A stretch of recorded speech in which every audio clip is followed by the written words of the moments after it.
बच्चों देखोगे ये सवाल चल रहा था, देखोगे क्वेश्चन है। Second question, if the distance between the points -2, -5 and -6, -5 is 5 unit, then find the value of y। कहा जाता है कि ये दो बिंदु दिए गए हैं, इन दो बिंदुओं के बीच की दूरी 5 यूनिट है, तो हमें y का मान निकालना है ना। ये सवाल है तुम लोग का, तो देखोगे कैसे सॉल्व करते हैं इसका सॉल्यूशन क्वेश्चन का। सी ऑन द फिगर, जैसे हमने ये लिख दिया -2, -5 ये पॉइंट है, इसको क्यों मान लिया, ये -6, y ये दूसरा पॉइंट है, -6, y, और इनके बीच की जो डिस्टेंस दे रखा है वो 5 यूनिट दे रखा है। फार्मूले में रखने के लिए this suppose x1 y1 and this suppose x2 y2। हम कहेंगे क्योंकि d इक्वल टू अंडर ये फार्मूला है डिस्टेंस बिटवीन टू पॉइंट का, ये फार्मूला है। तो इस प्रकार से x1 y1 ये पॉइंट, x2 y2 वो पॉइंट हमने लिख दिया। d की वैल्यू दे रखा है distance between both points 5 unit, तो हम d के स्थान पर 5 लिख सकते हैं। Putting the value of d equal to 5 and right here x1 -2 -6,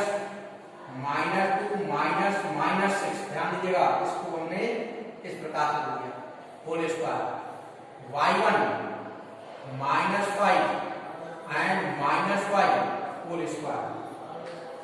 We can write here -2 plus 6 whole square -5 y whole square, ये 5, ये अंडर रूट यहाँ पर +4 बचेगा, तो 4 स्क्वायर और माइनस का स्क्वायर ध्यान देंगे, जो अगर माइनस चिन्ह सामान लेंगे तो स्क्वायर लगा है, बाहर आएगा -1 का स्क्वायर मीन्स +1 हो जाएगा। इसको हम 5 + y का होल स्क्वायर कर सकते हैं, therefore we write here 5 + y whole square into, चलो लिख देते हैं एक बार 1 स्क्वायर, -1 स्क्वायर प्लस ही होता है, तो इसको लिखने की कोई आवश्यकता नहीं, +1 हो जाएगा।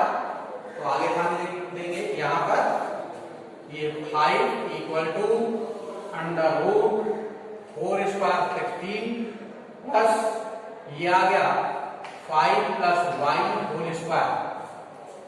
स्क्वायरिंग दो साइड, दोनों पक्षों का वर्ग कर देते हैं, स्क्वायरिंग बोथ साइड्स, दोनों पक्षों का वर्ग करते हैं। 25 = 16 plus 5 + y whole square, 25 = 16 plus 25 plus y square plus 2ab, तो 10y, 25 cancel out, 25 cancel out. इसके बाद देखोगे बच्चों यहां पर हम लिख रहे हैं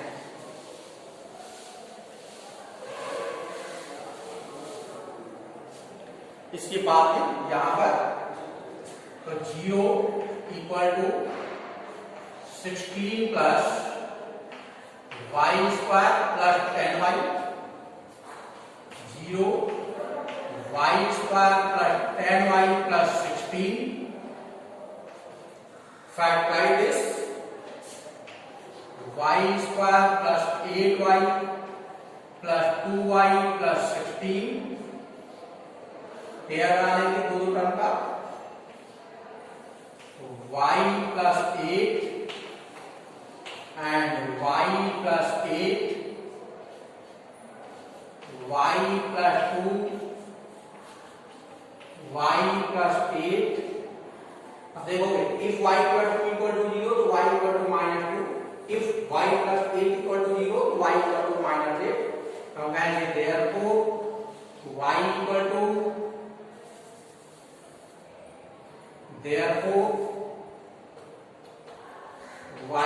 -2, -8।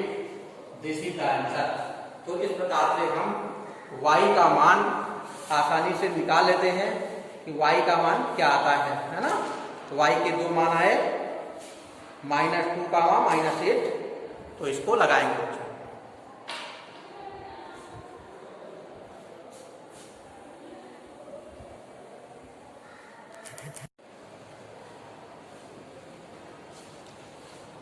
हम गजेंद्र प्रताप सिंह,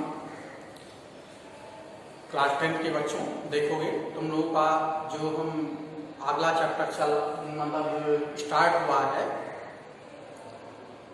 ज्योमेट्री का, कोऑर्डिनेट ज्योमेट्री का, उसी में आगे आज हम तुम लोगों को कुछ सवाल बताएंगे। तो उसके लिए पहले आर्टिकल्स देख लोगे, और आर्टिकल्स क्या है उसको ध्यान देंगे। जो बता रहे थे इस समय आर्टिकल्स के बारे में, वो articles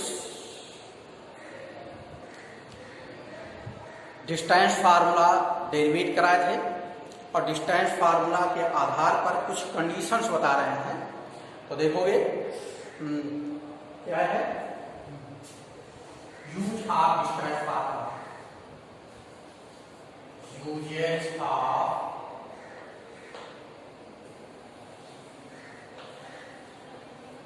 distance formula, uses of distance formula. समझो कि इसका है अनुप्रयोग, फार्मूले का अनुप्रयोग है हम करेंगे। पहला है फर्स्ट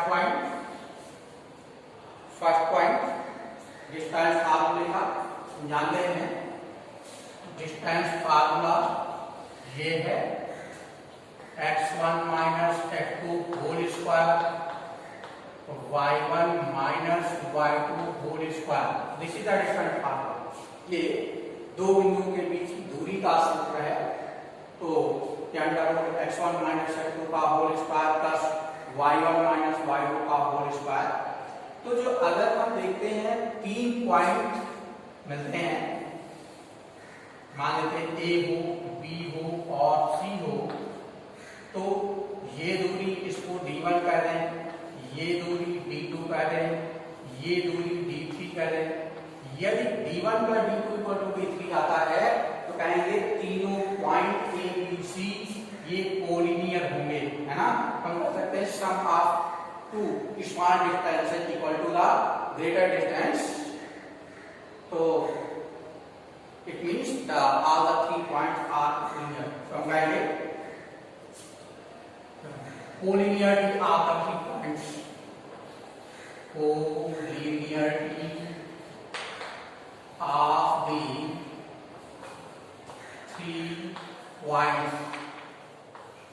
हम ये देखते हैं 3 पॉइंट कोलिनियर होंगे, इसके लिए ये कंडीशन होगी। It means D1 + D2 = D3। अब हो सकता है कि D1 और D2 छोटे, D3 छोटे और D2 बड़ा हो। तो हम कह सकते हैं therefore sum of two small distances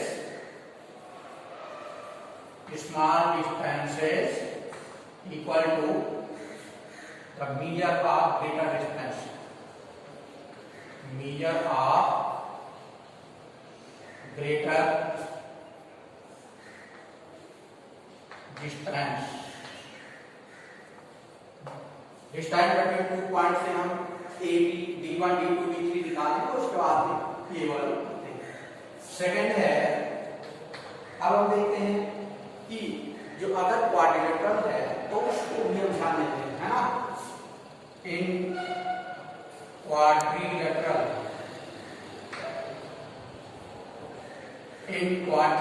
how we can define this?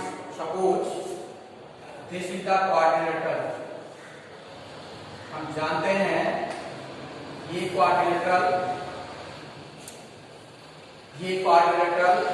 इस कंडीशन में क्या होगा उसको ध्यान देंगे, जैसे कहते हैं rectangle, rectangle means the opposite sides are equal, length of opposite sides are equal and diagonal also equal. तो इस प्रकार से हम रेक्टेंगल को जान लेते हैं। Square all the sides are equal and diagonals are equal, ये स्क्वायर हो गया। rhombus all the sides are equal but the diagonals are not equal, and parallelogram the opposite sides are equal but diagonals are not equal. So in this way we can define this, the rectangle, parallelogram, rhombus and the square। तो इस प्रकार से हम इसको define कर लेते हैं। ध्यान दीजिएगा, important terms we can define by different formula। First क्या है, रेक्टेंगल को डिफाइन कर सकते हैं, रेक्टेंगल, पैरेललोग्राम, पैरेललोग्राम को दिखा सकते हैं, प्रूव कर सकते हैं। स्क्वायर, स्क्वायर को प्रूव कर सकते हैं। Next and rhombus,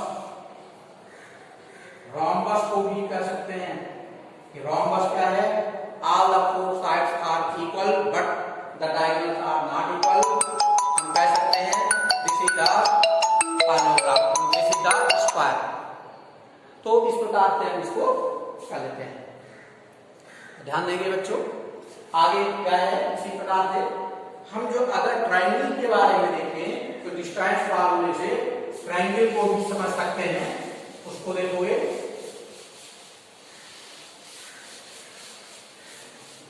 third point, triangle.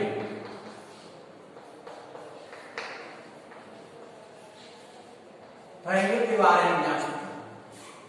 The triangle have three sides, ये है ऐसे, हो सकता है डिस्टेंस निकालें, A B B C C D, A B B C C के निकालेंगे तो हम जान सकते हैं जो अगर all the three sides are equal, तीनों साइड्स अलग अलग हैं, तो हम कहेंगे scalene triangle, scalene triangle.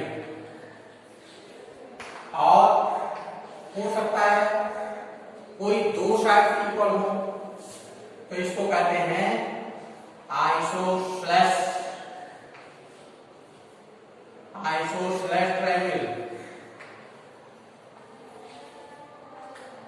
Isosceles triangle. और हो सकता है तीनों साइड इक्वल हो तो इसको कहते हैं इक्विलैटरल ट्रायंगल, इक्विलैटरल ट्रायंगल। तो इस प्रकार से हम ट्रायंगल के बारे में आसानी से जान सकते हैं कि ट्रायंगल है तो किस प्रकार का ट्रायंगल होगा। जो अगर all the three sides are different तो विषमबाहुत्रिभुज, या इसको हम स्केलिन ट्रायंगल कहते हैं। कोई दो साइड्स बराबर हैं ट्रायंगल की, तीन साइड में से दो साइड बराबर हैं, आइसोसेलेस ट्रायंगल्स। और ये तीनों साइड बराबर हैं, that is known as equilateral triangle. अब इसके बाद में हम एक पॉइंट और इससे आधार पर जानते हैं। Suppose this is the circle, ये वृत्त है और ये इसका सेंटर है, और परिधि पर कोई पॉइंट हमने पी लिया है। हम जानते हैं या सेंटर से लेकर के परिधि तक की जो भी दूरी होगी इसको हम त्रिज्या कहते हैं, इसलिए आर कहते हैं, है ना, डिस्टेंस। ये जो सीपी डिस्टेंस है वो रेडियस है, इसलिए इसको हम आर में लिखा। अब हम जानते हैं कि इसकी कंडीशन क्या आ जाएगी कि सी और पी के बीच की दूरी त्रिज्या के बराबर होगी। तो इसमें हम लगाएंगे डिस्टेंस बिटवीन सीपी, ध्यान दीजिएगा, distance between CP equal to radius या त्रिज्या, distance between CP equal to radius या त्रिज्या। इस प्रकार से हम इसको निकाल देते हैं। अब तुमको इसके आधार पर कुछ सवाल एक बताते हैं, देखोगे तो सवाल का यूज हमने बता दिया और आगे करते भी चलेंगे। जहां पर सवाल आएंगे ऐसे लगभग एक क्वेश्चन लेते हैं। क्वेश्चन फर्स्ट है find the distance of the point 6, 5 from the origin. Find the distance of point 6, 5 from the origin. From the origin. origin से दिए गए पॉइंट की दूरी कितनी है ये हम निकालेंगे. सॉल्यूशन में पहले लिखेंगे इसमें, जैसे origin इसका कोऑर्डिनेट 0 का मान 0 होता है और ये हमने मान लिया P पॉइंट है, इसका 6, 5 है. फार्मूले में रखने के लिए इसको x1 y1 मान लो, इसको x2 y2 मान लेते हैं, है ना. कहेंगे क्योंकि D equal to formula x1 minus x2 whole square y1 minus y2 whole square, ये फार्मूला है. वैल्यू पुट कर देंगे x1 0 minus 6 square 0 minus 5 square this minus 6 square minus 5 square, ये 36 प्लस 25 इधर लिख देते हैं. D इक्वल टू ये D की वैल्यू दोनों को ऐड कर लेंगे 6 प्लस 5 11, तो D equal to 61 unit. 6 plus 5 11 2 3 5 plus 1 6, तो 11 यूनिट आ जाती है. इस प्रकार से इसको हम हल कर लेते हैं. तो देखोगे बच्चों, लगाइएगा. ओके.